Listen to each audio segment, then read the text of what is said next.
नमस्कार, मैं हूं नीलू। तो ईरान के परचीन में 2 धमाके हुए हैं।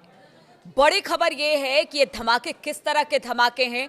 क्या वहां पर किसी तरह से अमेरिका की ड्रोन सर्वेलेंस कर रही थी, यानी वहां पर किसी तरह से जासूसी करने का प्रयास कर रही थी?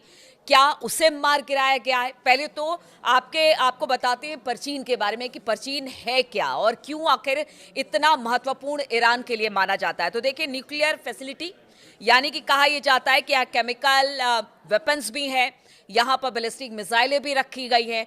यहाँ तक कि वेस्ट ये भी कहता है कि हो सकता है कि यहाँ पर न्यूक्लियर टेस्टिंग भी अंडरग्राउंड तरीके से की जाती है। इसलिए बड़ा रहस्यमय है ईरान के लिए और वेस्ट के लिए भी कि यहाँ आखिर होता क्या है। लेकिन जब 2 धमाके यहाँ पर हुए हैं, उसके बाद से बताया जा रहा है कि क्या ये युद्ध की पहली आहट है। जिस तरह से अमेरिका ने ईरान को चारों तरफ से इस वक्त घेर रखा है, उसको लेकर ये बड़ी खबर आ रही है। तो पहली खबर ये आ रही है, पहली बात ये आ रही है कि क्या वहां पर कोई अमेरिकी ड्रोन था जो सर्विलांस के जरिए वहां पर जासूसी कर रहा था, जिसे ईरान ने मार गिराया है। इस तरह की खबर भी सामने आ रही है। इसके बाद यह भी कहा जा रहा है कि हो सकता है यहां पर कोई न्यूक्लियर टेस्टिंग की गई हो, इस तरह की बात भी सामने आ रही है।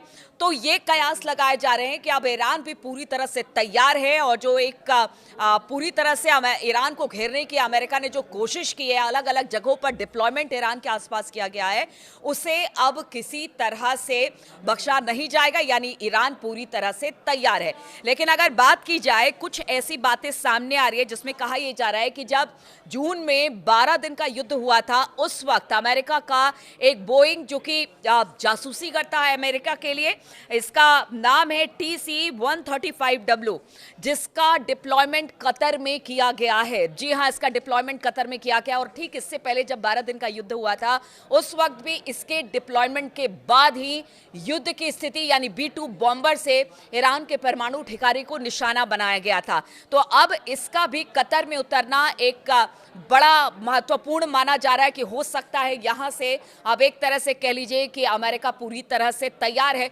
लेकिन यह भी कहा जा रहा है कि अमेरिका की तैयारी तो पिछले 4-5 दिनों से दिखाई दे रही है, लेकिन आखिर अमेरिका इतना रुका हुआ क्यों है, अपने आप को थामे हुए क्यों है, क्या वजह है, क्या सोच रहा है अमेरिका? एक और बात सामने आ रही है। देखिए, अमेरिका ने तो अपना पूरा एक व्यू रचना कर ली है ईरान के आसपास। जिस बताया जा रहा है कि जो उनका बड़ा USS अब्राहम लिंकन है, वो बिल्कुल मिडिल ईस्ट में ऐसी जगह पर खड़ा है जहां से ईरान को निशाना बनाया जा सकता है। लेकिन अब ईरान ने इसका तोड़ भी निकाल लिया है। ईरान ने कुछ ऐसे बोट्स बनाए हैं, अनमैन बोट्स, जिसको कहा जा रहा है सुसाइडर बोट भी इसे कहा जा रहा है। जिस तरह से सुसाइडर बॉम्ब होता है, उसी तरह से सुसाइडर बोट है।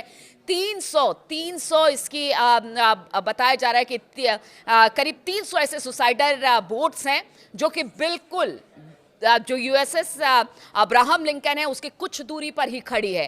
क्या अभी ऐसा कहा जा रहा है, एक्सपर्ट मान रहे हैं कि जो ये सुसाइडर बोट्स है उनको अब्राहम लिंकन के लिए ही लगाया गया है। देखिए, पूरी तरह से तो अब्राहम लिंकन को खत्म नहीं किया जा सकता है, लेकिन बड़ा नुकसान ये सुसाइडर बोट्स कर सकते हैं अब्राहम लिंकन को, इसलिए कुछ दूरी पर ही से तैनात किया गया। और इसकी तादाद आप देखिए, 300 बताई जा रही है। हालांकि पहले ये कहा जा रहा था कि अमेरिका भी ये कह रहा था कि पता नहीं इनके पास कुछ इस तरह के बोट्स हैं, या पहले कयास लगा जाएगा है कि नहीं है। अगर इस तरह से है तो फिर इसको लेकर उन्होंने अपनी चिंता जाहिर की थी। तो ये सब कुछ बातें हैं जिसको लेकर इस वक्त अमेरिका चुप है।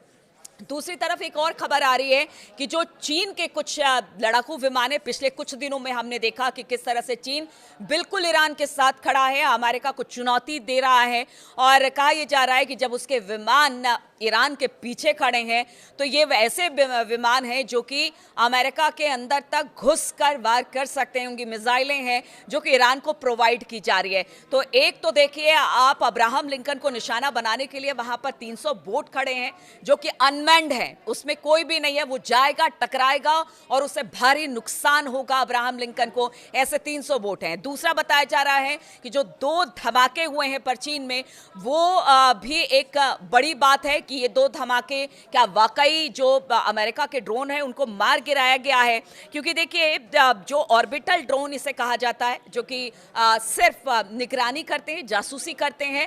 और जिस बात का जिक्र हम कर रहे थे कि 500 से ज़्यादा फाइटर प्लेन इस वक्त अमेरिका के हैं, और अब तो अमेरिका ने कतर में बोइंग सर्विलेंस विमान यानी कि TC-135W को भी उतार दिया है।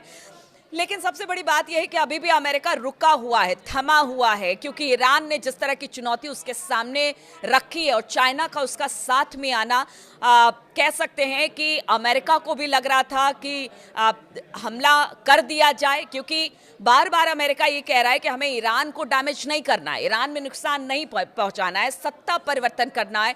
इसलिए खामनेई के एग्जैक्ट लोकेशन की तलाश की जा रही है कि खामनेई है कहाँ। उनका ट्रंप का कहना है या अमेरिका का कहना है कि अगर खामनेई को सत्ता से हटा दिया जाएगा तो वहां पर स्थिति कुछ और होगी। इसीलिए लगातार अब वेट किया जा रहा है अमेरिका की तरफ से। लेकिन इधर ईरान की तैयारी भी पूरी है, चीन उसके साथ खड़ा है, रूस उसके साथ खड़ा है, उसके अनमैन बोर्ड हैं, इसके अलावा मिसाइलें हैं, सुपरसोनिक मिसाइलें हैं, तमाम चीजें जिसको लेकर अब अमेरिका सदमे में है कि क्या किया जाए। लेकिन क्या यहां से पीछे ट्रंप हटेंगे, सबसे बड़ा सवाल यह है। अगर पीछे यहां से हटते हैं तो भारी फजीयत इस वक्त ट्रंप की हो सकती है, और एक तरह से कह लीजिए मध्य पूर्व में जो है वो खामनेई का वर्चस्व और बढ़ेगा अगर ट्रंप यहां से हटते हैं। और अगर ट्रंप ने हमला किया तो फिर इसके क्या परिणाम होंगे, इसको देखने के लिए पूरी दुनिया यही है कि किसी तरह से ये युद्ध ना हो, युद्ध की स्थिति ना बने। लेकिन अब ये आन बान शान की लड़ाई हो गई है, ट्रंप के लिए भी, खामनेई के लिए भी। और खामनेई का भी ये कहना है कि देखिए ईरान को कोई नुकसान नहीं पहुंचा सकता है। देखिए अभी मिड टर्म चुनाव भी है अमेरिका में, और ऐसे में ट्रंप की किस्मत दांव पर लगी हुई है।